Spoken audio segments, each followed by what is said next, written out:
Salam Forum Keadilan. Apa masalahnya jika ada 3 menteri ikut repot mengurusi pernikahan anak presiden? Tentu tidak ada hukum dan aturan negara yang dilanggar. Tapi apakah lumrah, etis dan wajar? Itulah yang menjadi pertanyaan.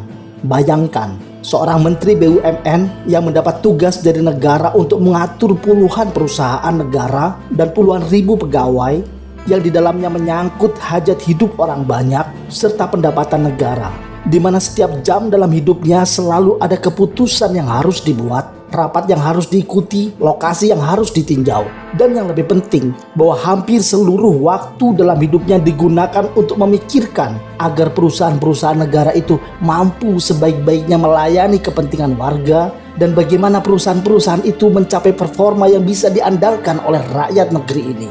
Lalu di tengah itu semua, ia harus menjadi panitia mantenan anak orang. Memikirkan dari mana tamu datang, di mana letak makanan, apa menunya, tempe dimasak apa, siapa yang menjadi sapu jagat, di mana karpet merah sang manten. Haruskah sebegitu memperlakukan seorang menteri? Lalu sang menteri Erick Thohir pun berkilah bahwa ia melakukan itu semua karena merasa punya kedekatan dengan keluarga presiden dan menganggap anak presiden seperti keponakan sendiri. Seperti keponakan sendiri, yakin dengan itu.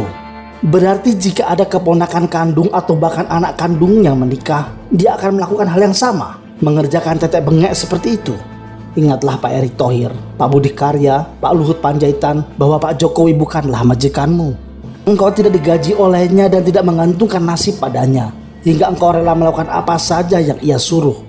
Yang bahkan karyawan swasta pun tahu batasan antara jam kantor dan jam rumah, yang artinya kalaupun harus bekerja, ia harus dapat uang lembur.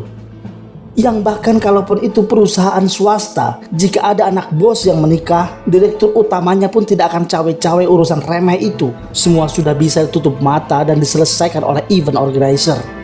Ingatlah Pak Menteri, janganlah kalian mau diperlakukan seperti para polisi yang bertugas di keluarga Ferdy Sambo. Mereka harus melakukan pekerjaan yang bukan tugasnya seorang bayangkara. Menyetrika baju, membeli kue, mereka bahkan harus berkonvoi antar kota dengan strobo yang bising menyala-nyala hanya demi jenguk anak dan merayakan ulang tahun pernikahan.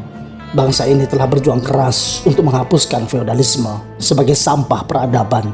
Kini ada segelintir orang yang menjadi pemimpin lalu melampiaskan dendam sejarah hidupnya dan merasa dirinya bisa menjadi raja. Para pengumpul sampah feodalisme inilah yang akan terus menjadi beban sejarah bangsa ini. Salam Forum Keadilan.